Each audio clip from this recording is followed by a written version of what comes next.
Assalamualaikum warahmatullahi wabarakatuh.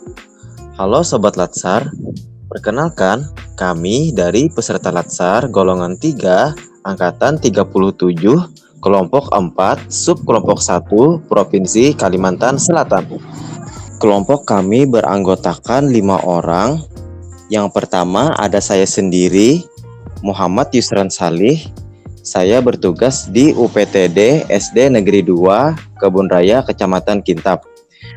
Kemudian, 4 teman saya akan memperkenalkan dirinya dan tempat tugasnya masing-masing.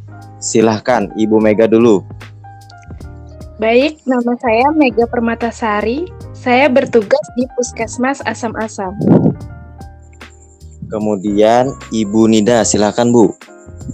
Saya Nida Rahmayanti, bertugas di UPT Puskesmas Kurau. Baik, kemudian Ibu Citra, silahkan Bu. Saya Citra Dewi Wahyuningsih. Saya bertugas di UPTD RSUD Haji Bojasin Plehari. Kemudian terakhir Ibu Gina, silahkan Bu.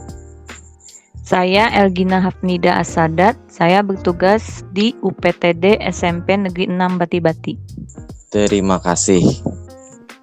Pada video sebelumnya, kita sudah membahas tentang akuntabilitas dengan nasionalisme.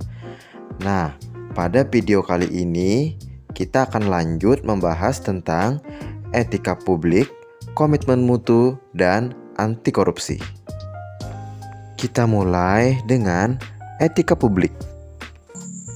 Etika publik adalah pencerminan tentang norma yang menentukan benar atau salah, baik atau buruk perilaku, tindakan dan keputusan dalam merumuskan kebijakan publik dengan tujuan menjalankan tanggung jawab sebagai pelayanan publik.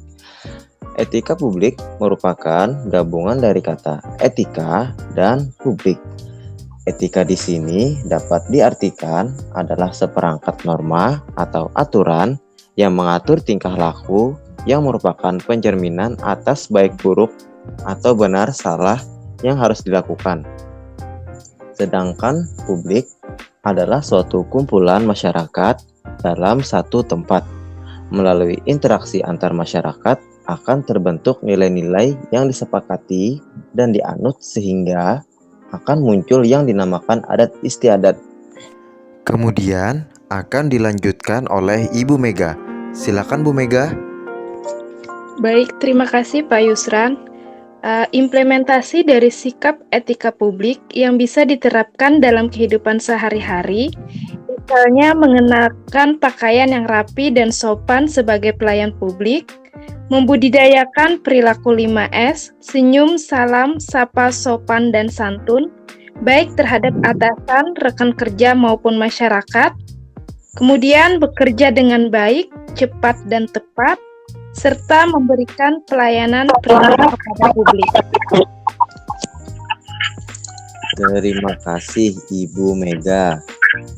Kemudian pembahasan selanjutnya tentang komitmen mutu yang akan disampaikan oleh Ibu Nida. Silakan Ibu Nida. Ya, baik Pak Yusran. Komitmen mutu adalah janji pada diri kita sendiri atau pada orang lain yang tercermin dalam tindakan kita untuk menjaga mutu kinerja pegawai. Dalam komitmen mutu tentu terkandung nilai-nilai. Yang pertama, efektif, yaitu berhasil guna. Yang kedua, efisien, yaitu berdaya guna. Yang ketiga, kreatif dan inovatif, yaitu menciptakan suatu yang baru sebagai perwujudan ide kreativitas untuk meningkatkan mutu pelayanan. Dan yang terakhir, orientasi mutu, yaitu berkomitmen untuk senantiasa melakukan pekerjaannya dengan arah dan tujuan untuk kualitas pelayanan. Terima kasih untuk Ibu Nida. Kemudian untuk implementasinya akan dibacakan oleh Ibu Citra. Silahkan Bu Citra. Terima kasih Pak Yusran atas waktunya. Sekarang saya akan menjelaskan beberapa macam contoh implementasi komitmen mutu yang harus dimiliki oleh seorang ASN. Indikator yang pertama adalah efektif. Di sini contohnya adalah bekerja tepat waktu, mengerjakan tugas dari pimpinan secara cepat dan tepat, tidak menunda-nunda pekerjaan. Hal ini dilakukan agar tercapainya efektivitas dalam melaksanakan tugas dan jabatan. Yang kedua, efisien. Selalu menggunakan fasilitas kantor dengan bijak agar efisien dalam melaksanakan tugas dan jabatan. Yang ketiga adalah kreatif dan inovatif. Pada masa pandemi ini, ada beberapa ruang lingkup yang membatasi ruang gerak kita. Contohnya saja, proses belajar mengajar di sekolah maupun perguruan tinggi. Sebagai ASN yang kreatif dan inovatif, kita bisa menerapkan dengan pembelajaran jarak jauh dengan menggunakan sistem daring selama pandemi. Dan yang terakhir adalah orientasi mutu. Contoh nyata dari orientasi mutu adalah melakukan evaluasi kinerja tiap pegawai secara rutin agar dapat meningkatkan kualitas mutu tiap individu. Terima kasih untuk Ibu Citra. Nah, itu tadi penjelasan tentang komitmen mutu. Selanjutnya kita akan membahas tentang anti korupsi yang akan dijelaskan oleh Ibu Gina. Silakan Ibu Gina. Baik Pak Yus, terima kasih.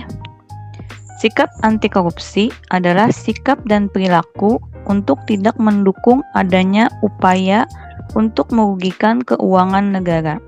Dengan kata lain, anti korupsi merupakan sikap menentang terhadap adanya korupsi.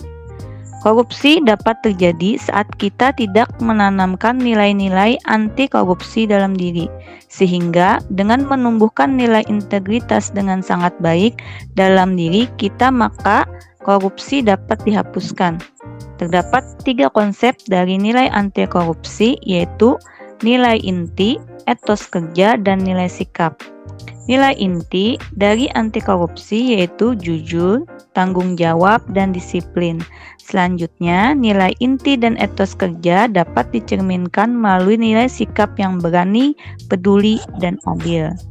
Implementasi dari sikap anti korupsi misalnya tidak korupsi dana bantuan pemerintah dan tidak korupsi waktu.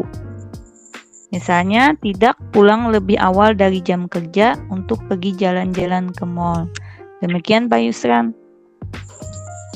Ya, terima kasih untuk Ibu Gina dan juga ibu lainnya yang sudah menjelaskan barusan. Kami akhiri podcast hari ini. Terima kasih. Assalamualaikum warahmatullahi wabarakatuh.